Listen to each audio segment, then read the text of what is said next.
کھاتے جا رہے ہیں سو لوگ جماعت سے نماز نہیں پڑھتے سو جاتے ہیں، جماعت کا ثواب چھوڑ کے سو جائیں گے۔ بھائی رمضان مبارک میں فاقہ کشی کی ٹریننگ ہوتی ہے، فاقہ کشی کی تربیت لے رمضان میں، روکے اپنے آپ کو، تربیت ہوگی۔ روزہ ایک پریکٹس ہے، ایک مجاہدہ ہے، ایک جد و جہد ہے۔ جد و جہد کس چیز کی؟ اللہ کی رضا کے مطابق اپنے آپ کو ڈھالنے کی جد و جہد۔ صوم کا لغوی معنی ہوتا ہے رک جانا، حلال رزق سامنے پڑا ہے، حلال مشروب سامنے پڑا ہے، حلال رشتہ بیوی کا موجود ہے، لیکن ان سب چیزوں سے حالت روزہ میں رکنا، اللہ کی رضا کے لیے رکنا، اس کا نام روزہ ہے۔ نبی پاک علیہ السلام نے جوانوں کو حکم دیا ہے، یا معاشر الشباب، او جوانوں، یا رسول اللہ کیا حکم ہے؟ فرمایا یا نکاح کر لو اگر طاقت ہے، نہیں طاقت تو روزے رکھو۔ حضور روزے سے کیا ہوگا؟ فرمایا تمہارا نفس کچلا جائے گا، شیطان وسوسہ اندوزی نہیں کرے گا۔ حضرت جناب سیدنا جنید بغدادی، بغداد کے پیر سے کسی نے پوچھا تھا آج سے 1100-1200 سال پہلے، وہ تو زمانہ ویسے نیکی اور پرہیزگاری کا تھا، کہا بابا جی مرد اور عورت نیک ہو، بغیر پردے کے، بغیر حجاب کے، بغیر دیوار کے بیٹھ کر ایک دوسرے کو دین سکھا سکتے؟ حضرت صاحب بتائیے، مرد اور عورت نیک ہو تو بغیر پردے اور حجاب کے ایک دوسرے کو دین سکھا سکتے ہیں؟ تو حضرت جنید بغدادی فرمانے لگے سکھانے والا حسن بصری ہو اور سیکھنے والی رابعہ بصری ہو تو پھر بھی بغیر پردے کے بیٹھنے کی اجازت نہیں۔ تو مفتی صاحب کو اجازت کس نے دی؟ مولانا صاحب کو اجازت کس نے دی؟ بڑا وہ نہیں ہوتا جو ٹی وی پہ زیادہ آتا ہے، بڑا وہ ہوتا ہے جو رسول اللہ کے دین پہ عمل زیادہ کرتا ہے۔ حضرت عبداللہ ابن مسعود رضی اللہ تعالیٰ عنہ فرماتے زیادہ باتیں کرنے والا عالم نہیں ہوتا۔ حضور پھر عالم کون ہوتا ہے؟ فرمایا پڑھو قرآن، انما یخشی اللہ من عبادہ العلماء، فرمایا بڑا عالم وہ ہوتا ہے جو اللہ سے زیادہ ڈرتا ہے، اس لیے کہ رب فرماتا ہے میرے بندوں میں سے جو عالم وہ ہیں جو اللہ سے زیادہ ڈرتے ہیں، خوف رکھتے ہیں۔ تو میرے بھائی رمضان المبارک میں بچنا ہے۔ روزہ کس پہ فرض ہے؟ امیروں پہ کہ غریبوں پہ؟ جی کہنے نے میں تو کام ہی، میرا تو کام ہی محنت مزدوری والا، میں کیسے روزہ رکھوں؟ میں تو دیہڑی لگاتا ہوں تو روزہ کیسے رکھوں؟ میں نے نہیں کسی کے حدیث میں پڑھا کہ روزہ وہ رکھے جو دفتر میں بیٹھتا ہے۔ صحابہ کے زمانے میں تو دفتر ہوتے ہی نہیں تھے، کسی جگہ نہیں لکھا ہوا روزہ وہ رکھے گا جو اے سی میں بیٹھتا ہے، تب تو اے سی تھے ہی نہیں۔ حضرت ابو بکر صدیق رضی اللہ تعالیٰ عنہ سے لے کر جناب بلال تک سارے اپنے ہاتھ سے کام کرتے، سارے اپنے ہاتھ سے کام کرتے، سارے۔ حضرت عمر فاروق رضی اللہ تعالیٰ عنہ خلیفہ وقت ہونے کے باوجود مال غنیمت کے اونٹ چرنے جاتے تھے تو چراگاہ میں چھوڑنے میں جاتے تھے، لینے بھی آتے تھے واپس۔ سارے لوگ اپنے ہاتھوں سے مشقت والے کام کرتے، حضرت بلال مزدوری کرتے، سلمان فارسی مزدوری کرتے، مقداد مزدوری کرتے، صحابہ مزدوریاں کرتے، روزے رکھتے، اور رمضان کے جانے کا وقت ہوتا تو در رسول پہ کھڑے ہو کے عرض کرتے محبوبہ دل نہیں بھرا، دل کرتا ہے کبھی رب سارا سال ہی روزے عطا کرے، سارا سال رمضان دے تو ہم سارا سال روزے رکھنے کو تیار ہیں۔ جذبہ تھا، طاقت تھی، ہمت تھی۔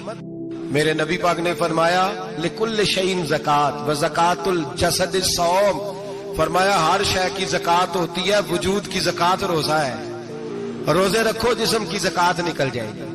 فاقہ کرنا بھی میرے نبی پاک کی سنت ہے، مسواک کرنا بھی سنت ہے، اور فاقہ کرنا بھی۔ مسواک والی سنت زیادہ اپناتے ہیں لوگ، فاقہ کرنا بھی نبی پاک کی سنت ہے۔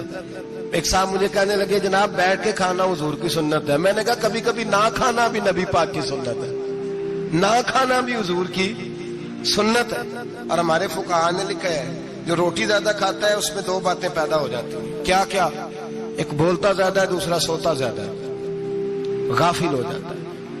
فقہ اور حکیم اطباء ڈاکٹر کہتے ہیں کہ پیٹ خالی رہے نا جس آدمی کا، اس کا حافظہ مضبوط ہوتا ہے، اس کے ذہن کی گرہ کھلتی ہے، زیادہ کھانے سے تو خماری چڑھتی ہے۔ رمضان المبارک وہ عزت اور عظمت والا مہینہ ہے جس کا تعارف کسی عام آدمی نے نہیں، رب کریم کے قرآن نے بیان فرمایا ہے اور میرے مصطفیٰ کریم کی زبان اطہر نے بیان فرمایا ہے۔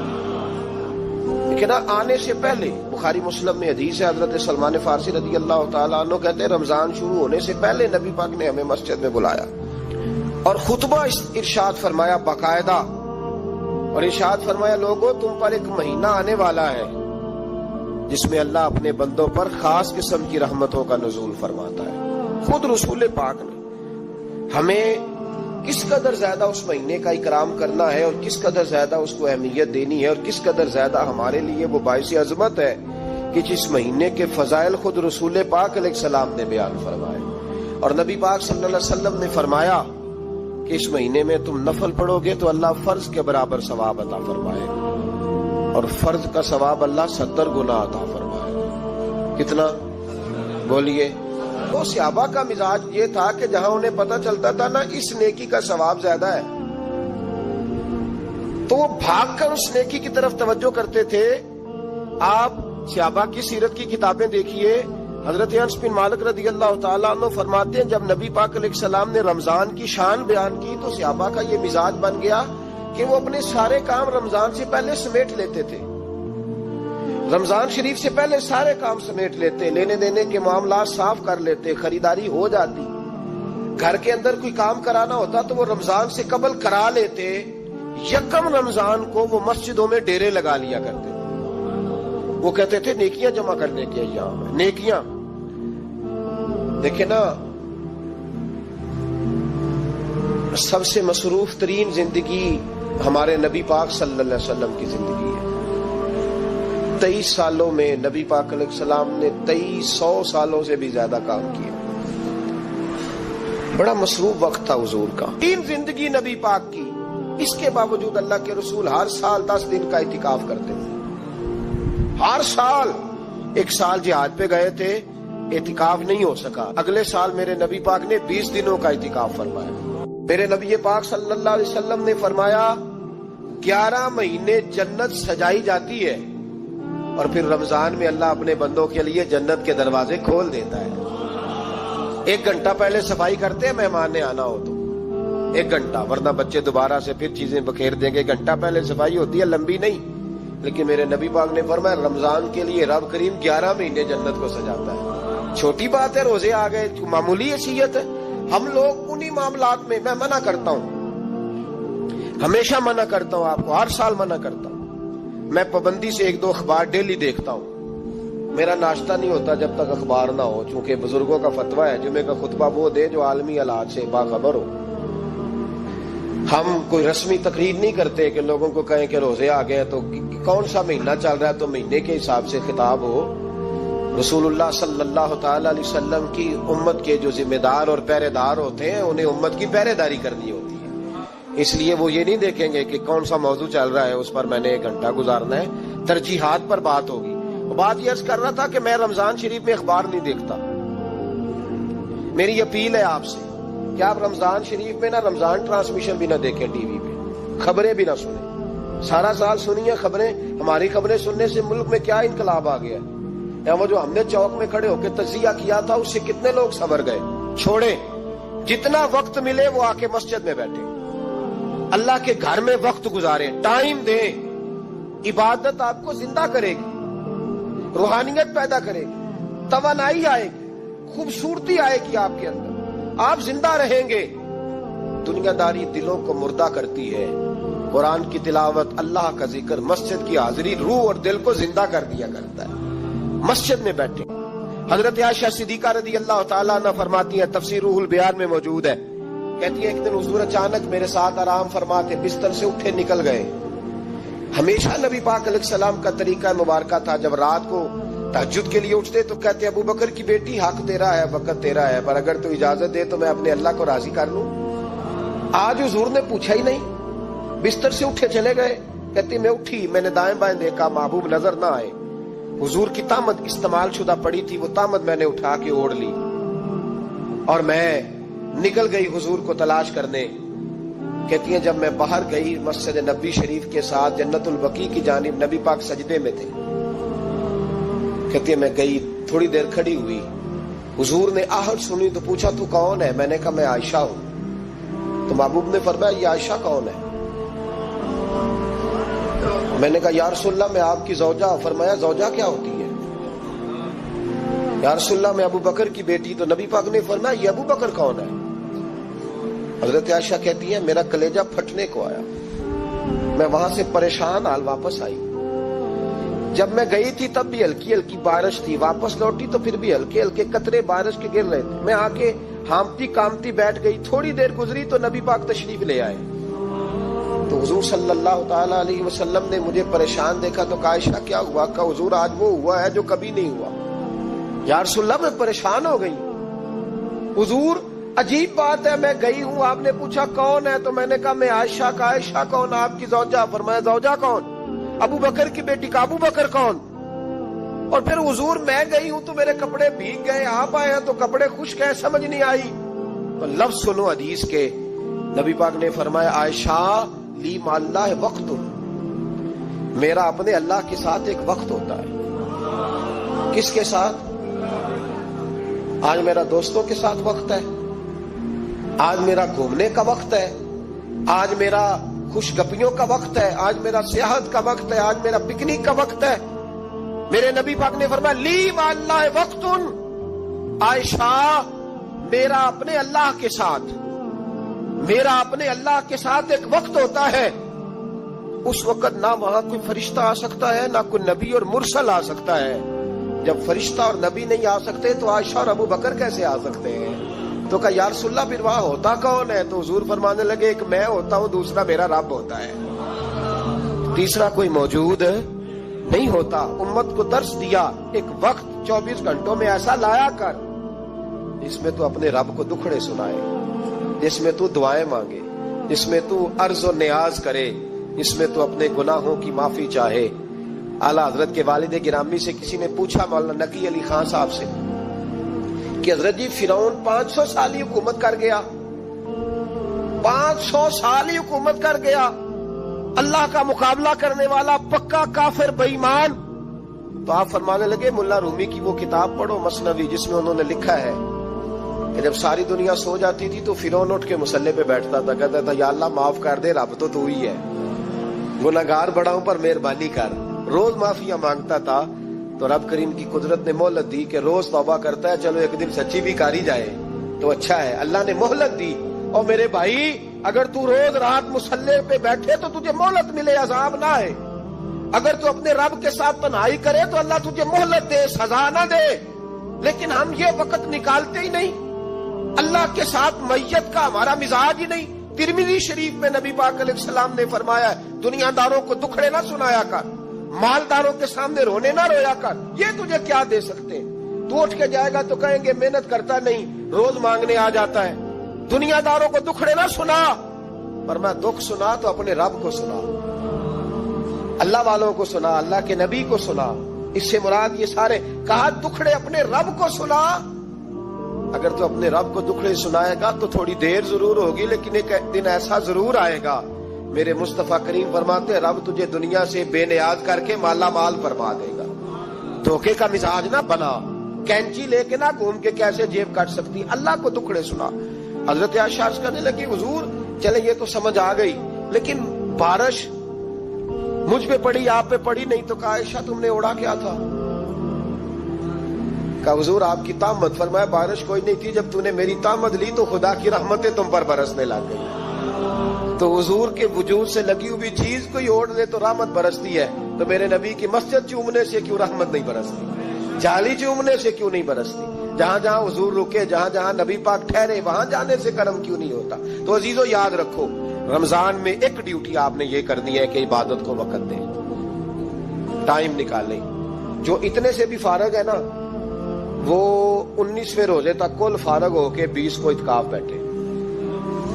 زندگی میں ایک دفعہ اعتکاف تو ویسے بڑا ضروری ہے. ہمارے بزرگوں نے لکھا ضروری ہے ایک بندہ اعتکاف کر لے زندگی میں ایک دفعہ, ہر سال کرے تو سنت ادا ہوگی. ویسے سنت مؤکدہ الکفایہ ہے, بستی میں اگر کوئی بھی نہ بیٹھے گا تو سارے گناہگار ہوں. حضرت سیدہ اسماء کہا کرتی تھی نبی پاک نے مجھے کہا تھا اسماء اللہ کے راستے میں گن گن کے نہ دینا ورنہ وہ بھی تجھے گن گن کے دے گا. جب ہم رب کریم کو وقت اس طرح دیتے ہیں کہ دنیا داری کے لیے تو ساری ہمارے پاس ہمتیں موجود ہیں, اور تراویح کا وقت آیا تو بہانے ڈھونڈنے لگ گیا, تراویح کا وقت آیا تو وہ جو ہے اس نے شروع کر دی بات کہ جناب میرے فلان جگہ تکلیف ہے اور مجھے بلڈ پریشر ہو جاتا ہے تو پسینہ بڑا آتا ہے، تو اب تو آسانیاں ہی بڑی ہیں۔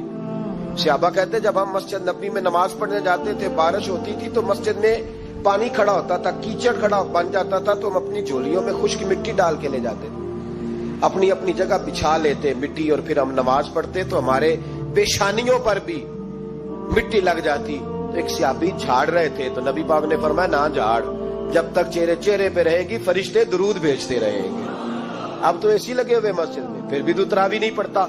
تو ایک تو عبادت کو ٹائم دیں، دوسرا قرآن مجید زیادہ سے زیادہ پڑھیں، رمضان میں زیادہ سے زیادہ پڑھیں، مسجدوں میں ٹائم دیں۔ ایک بات اور، یہ حضرت علی کا قول ہے، اس کو دل کی تختی پہ لکھ لینا، دل کی تختی پہ شیر خدا کی شیروں جیسی باتیں۔ حضرت مولا علی شیر خدا فرمایا کرتے تھے وہ نیکی کرنے والا اچھا نہیں جو نیکی کر کے اکڑ جاتا ہے اور دوسروں کو گناہگار سمجھتا ہے، وہ نیکوکار اچھا نہیں۔ فرمایا کرتے تھے اس سے وہ گناہگار اچھا ہے جو گناہ کر کے کم از کم شرمندہ تو ہوتا ہے نا۔ فرماتے ہیں جو گناہ کر کے شرمندہ ہو وہ زیادہ اچھا ہے اس سے جو نیکی کر کے اکڑ جائے۔ تو تھوڑی سی نیکی کر کے پرہیزگاری کر کے ساری دنیا کو گناہگار سمجھنے لگ جانا، یہ تو بت پیدا کر لیا ہے تو نے اپنے اندر، اس بت کو توڑ دے، پتہ نہیں کون کب آئے اور اللہ کا ولی بن جائے۔ حضرت انس بن مالک رضی اللہ تعالیٰ عنہ فرماتے ہیں جس طرح تیز آندھی چلتی ہے، ذرا مثال دیکھیں صحابی کی کتنی خوبصورت، فرماتے ہیں جس طرح تیز آندھی چلتی ہے نا، اس طرح رمضان میں میرے نبی کی سخاوت چلا کرتی ہے۔ نبی پاک ہر سائل کو دیتے، جو قیدی بند ہوتے نا، قیدی جنگ کے قیدی کفار، حضور انہیں بھی آزاد کر دیتے رمضان، فرماتے جاؤ تمہیں آزاد کیا، سخاوت کریں۔ اور میرا مشورہ ہے اس دفعہ غریبوں سے غریب سخاوت کریں، نسخہ دے رہا ہوں امیر ہونے کا، تو سخی ہو جا، رب کریم تجھے امیر کر دے گا، سخی بن جا۔ مالا والے سخی نہیں ہوندے تے سخیاں کول مال نہیں ہوندا، ایتھے اوتھے دوواں جہان نہیں، سخی کنگال نہیں ہوندا، سخی بن جاؤ۔ میرے نبی پاک علیہ السلام نے فرمایا بندہ کبھی بھی جیب کا سخی نہیں ہوتا، سخی وہی ہوتا ہے جو دل کا ہوتا ہے۔ غریبوں کو میرا مشورہ ہے کہ 10 روپے دو لیکن رمضان میں روز دینا، ہر شام دینا، غریبوں کو ساتھ بٹھاؤ، روٹیاں کھلاؤ، افطاریاں کراؤ، غریبوں کے گھروں کے اندر سوٹ پہنچاؤ، مدارس کے طالب علموں کو کپڑے خرید کے دو، جو کچھ نہیں دے سکتا وہ ایک مسواک لا کے دے، ڈیوٹی کرو، اپنے دائیں بائیں غریبوں کا خیال رکھو۔ جن گھروں میں اکثر دیکھتے ہو کہ دال کا شاپر جاتا ہے، وہاں رمضان شریف میں صبح گوشت پہنچاؤ، مہربانی کرو، غریب۔ حضرت عبداللہ ابن عمر رضی اللہ تعالیٰ عنہ ہر روز مدینے کے مسکینوں کو ڈھونڈ کے لاتے تھے، فرماتے تھے کہ ان کو ایک تھیلا دینا میں عزت نہیں سمجھتا، ڈھونڈ کے لاتے غریبوں کو اور اپنے سامنے دسترخوان بچھاتے رمضان میں، اور پھر ان پہ کھانے چنتے اور فرماتے غریب کھائیں گے تو میرا اللہ راضی ہوگا، ساتھ بٹھا کے کھلاتے۔ ایک بڑی عجیب بات ہو گئی گھروں میں ہو جاتی ہے، جن گھروں میں زیادہ مہمان آتے ہیں وہاں یہ مسئلے بن جاتے ہیں۔ ایک دن زوجہ کہنے لگی کھانا آپ کا یہ آج مہمان کو نہ لائیے گا، کہہ دیتی ہیں نا بیویاں کبھی کبھی، یہ نافرمانی نہیں، اگر آپ کو کھڑا کیا جائے نا رمضان میں روزہ رکھ کے باورچی خانے تو لگ پتا جائے، اس کو نافرمانی نہ سمجھے، بیوی نے پکا کے نہیں دیا جی۔ تو حضرت عبداللہ ابن عمر کی زوجہ کہنے لگی آپ کا کھانا ہے مہمانوں کا کوئی نہیں، تو حضرت عبداللہ ابن عمر کہنے لگے اللہ تجھے جزا دے، تو روز پکا کے دیتی ہے، چل اس طرح کر مجھے سرکہ اور کھجور دے دے، روٹی میرے مہمان کو دے دے۔ تو آپ کی زوجہ رو پڑی، کہنے لگی اگر آپ افطاری والوں کا اتنا خیال کرتے ہیں تو میں نہ کروں، مجھے 10-20 منٹ کا ٹائم دے، میں اپنے اوپر وزن بوجھ ڈالوں گی، میں تھوڑی مشقت میں پڑوں گی لیکن مہمانوں کے لیے افطاری کا ضرور بندوبست کروں گا۔ جب نعرہ لگاتے نا تو کسرا کانپتے، سفیر آتے روم کے ملنے کے لیے تو کہتے جاؤ عمر نفل پڑھ رہے ہیں، ٹائم کوئی نہیں۔ ایک دن اندر میٹنگ ہو رہی تھی، حضرت عمر میٹنگ میں بیٹھے تھے، آپ کے بیٹے ملنے آئے عبداللہ ابن عمر، ابا جی اندر آ جاؤ، فرمایا دروازے پہ کھڑا ہو میں ضروری بات کر رہا ہوں، اندر نہ آنا۔ جناب عبداللہ ابن عمر کہتے ہیں میں دروازے پہ کھڑا ہو گیا، تھوڑی دیر گزری تو امام حسین بھی آ گئے، ایک حدیث میں ایک روایت میں امام حسن کا لفظ بھی ہے، امام حسین آئے، آ کے عبداللہ ابن عمر سے کہنے لگے عمر فاروق اندر ہیں؟ تو کہا وہ اندر تو ہے، تو کہا آپ کیوں دروازے پہ کھڑے؟ کہنے لگے ابا جی نے کہا ہے یہاں انتظار کرو، میں کوئی ضروری بات کر رہا ہوں، لیکن شہزادے میرے لیے کہا ہے، میرے لیے آپ جانا چاہیں تو چلے جائیں. امام حسین کہنے لگے امیر المومنین کوئی بات کر رہے ہوں گے, میں ظہر کے وقت مسجد میں مل لوں گا, ظہر کا ٹائم آئے گا نا تو میں مسجد میں مل لوں گا. یہ کہہ کے چلے گئے. حضرت عمر باہر آئے تو حضرت عبداللہ ابن عمر سے کہا کہ کوئی آیا تو نہیں؟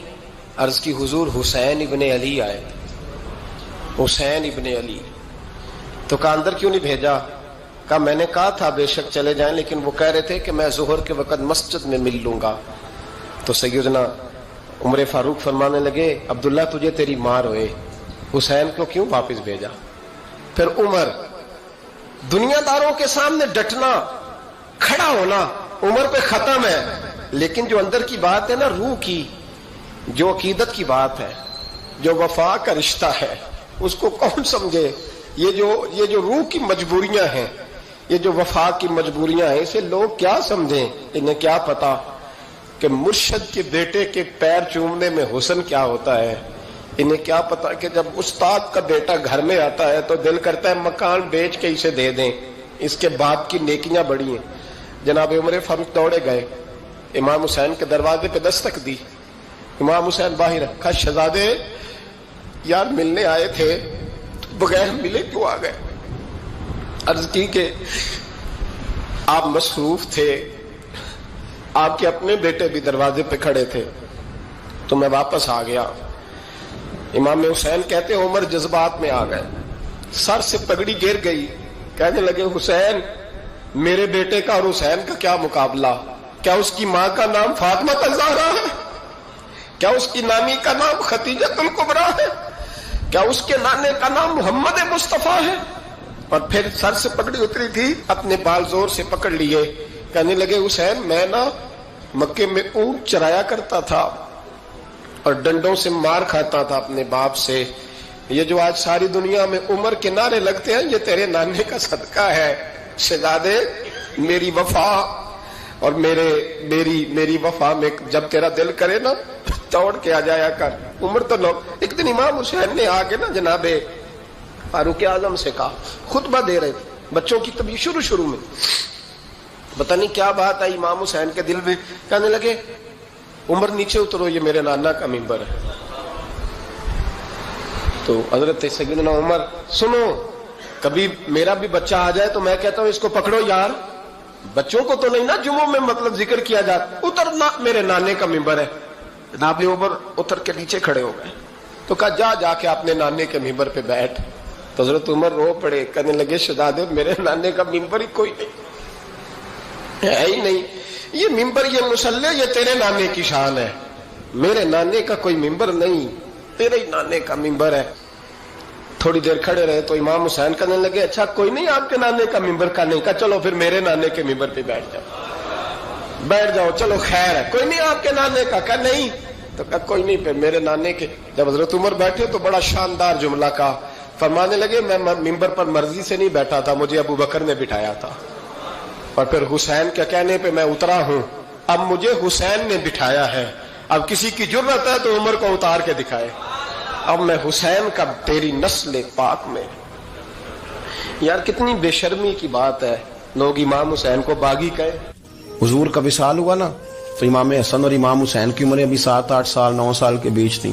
تو حضرت مولا علی شیر خدا رضی اللہ تعالیٰ عنہ کے ساتھ امام حسن آئے مسجد میں, تو ممبر پہ بیٹھے ہوئے دیکھا حضرت ابوبکر صدیق کو, تو کہنے لگے نیچے اترنا میرے نانا کا ممبر ہے. بچوں کو بڑی پہچان ہوتی ہے نا ابا کے کپڑوں کی, سے پتا ہوتا ہے کہ یہ میرے نانا کا ہے, یہ میرے نیچے اترو یہ ممبر میرے نانا کا ہے. تو حضرت علی المرتضیٰ نے جلدی سے پکڑا اور پکڑ کے فرمایا دادا حسین حسن یہ کیا کہہ رہے ہو؟ اب دیکھیں نا بچہ یہاں کسی کا شور کرے تو میں آپ کو جمعہ چھوڑ کے بچے کی تھوڑی سنوں گا, میں کہوں گا کہ بھائی ٹھیک ہو گیا بچے کو لے جاؤ ذرا اسے پیچھے کرو, جمعے کے بعد بات کرتے ہیں. لیکن وہ تھے نا رسول اللہ کے نواسے, اور حضرت ابوبکر صدیق عظمت اور شان کو سمجھتے تھے, انہوں نے کہا نیچے اتریے میرے نانے کا ممبر ہے.